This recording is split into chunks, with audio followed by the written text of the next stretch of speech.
तो गाइस, आप लोगों का स्वागत है मेरे YouTube चैनल पे। जंगल में एक जिराफ और एक चूहा दोस्त थे। उनकी दोस्ती थोड़ी सी अजीब थी, क्योंकि जिराफ जितना ही लंबा था और चूहा उतना ही छोटा, लेकिन दोनों की दोस्ती खूब सराही जाती।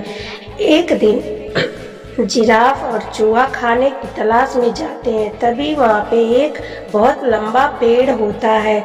जिराफ तो अपनी गर्दन लंबी करके खा लेता है और चूहे को फल नीचे गिरा देता है।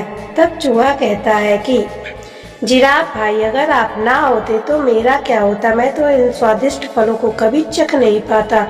तब जिराफ कहता है कि कोई छोटा बड़ा या ताकतवर नहीं होता, तुम भी बहुत बुद्धिमान और फुर्तीले हो। कहता है वो कैसे? कहता है जब समय आएगा तब तुमको अपने आप ही पता चल जाएगा, इसमें कोई बात नहीं है। एक दिन की बात है, जंगल में एक शिकारी रहता है। वो जाल बिछाता है और उस पर कुछ घास रख देता है और शिकार का इंतजार करने लगता है। तभी वहाँ पे जिराफ आता है। हरी हरी घासों को देखकर ललायित होकर खाने चला जाता है और जाल में फंस जाता है। तब शिकारी कहता है कि अभी मैं गाड़ी लेकर आता हूँ और तुमको शहर लेकर जाऊंगा। तभी जिराफ जोर जोर से बचाव बचाव करके चिल्लाने लगता है।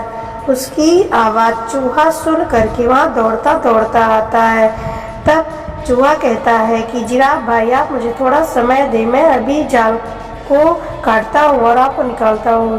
तब जिराफ कहता है कि वो कैसे? जाल बहुत ही ज़्यादा मजबूत है। चूहा कहता है अरे हाँ, थोड़ा मुझे समय तो दीजिए, और हंसने लगता है। फिर चूहा अपने नुकीले दांतों से जाल को काटने लगता है और काटते काटते जिराफ को जाल से अलग कर देता है।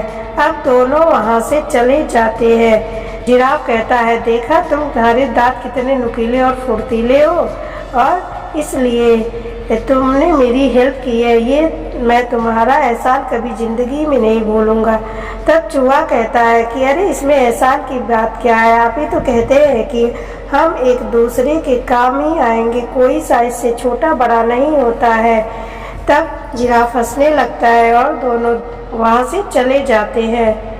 तो इस कहानी से हमें यह सीख मिलती है कि इस संसार में किसी के साइज या छोटे बड़े रंग रूप से कोई फर्क नहीं पड़ता, कोई भी हमारे काम आ सकता है। अगर ये कहानी आपको अच्छी लगी हो तो लाइक, सब्सक्राइब और शेयर करिए। धन्यवाद।